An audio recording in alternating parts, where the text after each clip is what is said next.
Sir இப்போ உங்க character பேரு காஸ்ட்ரோ, அடிச்சிருக்கிறது பட்டை, அவர் கம்யூனிஸ்ட்.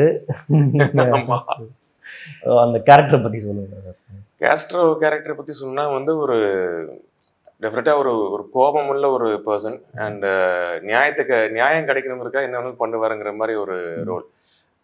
டிப்பிக்கலா ஒரு போலீஸ்க்கு உண்டான ஒரு கேரக்டர் தான். இப்போ படங்கள்ல வந்து நீங்க வந்து காப்ஸ் 2 விதமா காட்டலாம். ஒன்னு வந்து குட் காப் பேட் காப்ங்கிற அந்த ஒரு கான்செப்ட். ஸோ ஒரு குட் காப் தான். ஒரு குட் காப் வந்து ஒரு கேஸ் வந்து எப்படி ஹேண்டில் பண்ணுவாரு, அவருக்குள்ள ஒரு கோபமும் நியாயமும் இருந்தா வந்து அவர் எப்படி ஒரு கேஸ் ஹேண்டில் பண்ணுவாரு, அதுக்கான ஒரு போர்ட்ரேயல் தான் இருக்கும். அது எப்படி கொஞ்சம் அன்கன்வென்ஷனலா போனாலும் பரவாயில்லன்ற மாதிரி நியாயம் கிடைக்கணும். ஆமா ஆமா, அன்கன்வென்ஷனலா போனாலும் பரவாயில்ல, பட் வந்து ஜஸ்டிஸ் கிடைக்கணும்னு நினைக்கிற ஒரு கதாபாத்திரம்.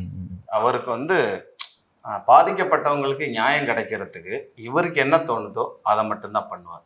அதுக்கு என்ன ஸ்டெப்னாலும் பண்ணலாம். பட் இங்க வந்து அவன் இவன் எல்லாரையும் சமமா பாக்குறவர். அந்த தலைவர் பேரும் உங்களுக்கு தெரியும். அது மாதிரி தான் இவரோட கேரக்டரும். நான் தான் ராஜா, அவ்வளவுதான், நான் எடுக்கிறதா முடிவு. அப்ப பாதிக்கப்பட்டவன் யாரா இருக்கட்டும், அவனுக்கான நியாயத்தை நான் வாங்கியே தருவேன் அப்படிங்கறதான் இவரோட ரூல்ஸ்.